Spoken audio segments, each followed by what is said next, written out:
You got to be happy with a win, but this was a hard-fought one, and I think you knew it. I think Coach Bricky knew it. I think Coach Mosley knew it. I think Coach Martin knew it. It was going to be a tough game, but this team could score in bunches, and we responded to the challenge tonight, getting the win. Oh, yeah, we definitely, you know, first of all, hats off to Milligan. And we knew they were a tough team when we scheduled them. But, you know, it was a challenge to our guys. It was a challenge to us, you know, especially through the adverse situations. Despite the snow, you know, we didn't have a lot of practice times. They had some guys out there still kind of winded. But, you know, it just didn't snow in Durham, North Carolina. It snowed everywhere, so that's really no excuse. But we just have to do a better job on the defensive end of the floor. You know, we allowed this team to shoot 52%. And, you know, they certainly can shoot the ball, so they certainly don't need our help in leaving them wide open. So we have to go back to the drawing board tomorrow, and it's good that we have a couple of days to get ready for a talented ECU team coming in.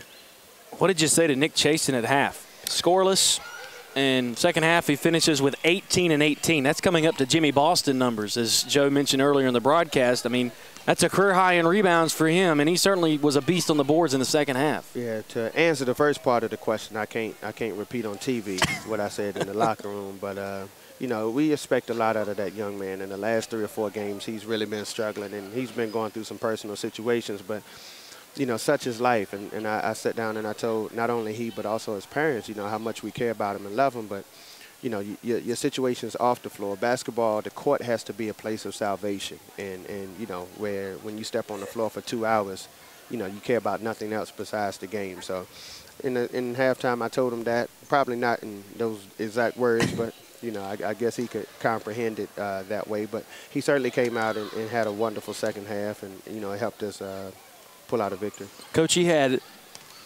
18 points and 14 rebounds in the second half, and that just shows his impressive numbers. And then you have Landon and CJ getting their typical numbers. CJ, his 34th game here at NCCU out of 30, now 49 or 40 games here at NCCU where he scored in double figures, and then Landon Clement got hot. But it was different tonight. He was able to, you know, he took a step in and took a lot of short-range shots, and he's nearly unstoppable from that distance. Right. You know, the scout report on him is, you know, he loves the three-point line, and I think probably 65% of his shots this year have been threes. So, you know, they scouted him well, so they're going to run out and contest. So he's talented enough to ball fake and get him 1 or 2 dribbles and get him a much easier look, and also make easier plays for not only himself but others. And I think he certainly did that tonight.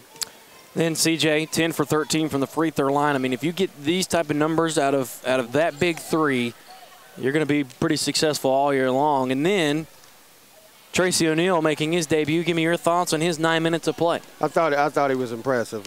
You know, we felt like Sandlot football because he hasn't practiced, so you know he don't know the plays. I'm just going to be completely honest with you. So we're drawing something in the dirt for him and just having him in the right place at the right time. He know a couple, so we just had to kind of simplify some things just to put him in a position to be successful. And he certainly gave us effort on the boards and everything. He hasn't played basketball in 2 months, so, you know, he was winded every 2 trips up the floor. So throughout this break, we're going to try to get ourselves in tip-top shape so we can come out here and, you know, have a good showing in front of our fans for East Carolina. What does he add to this team? 9 minutes, 6 rebounds. Now, granted, yeah, you can say a lot about it being against Milligan, but still, it's effort to get those rebounds, and I think he brings that to the table for your team. Effort and athleticism. You know, he's doing things over the rim. You know, we're certainly accustomed to playing under the rim. We don't, you know, you just don't get too many 6'9" athletes on this level.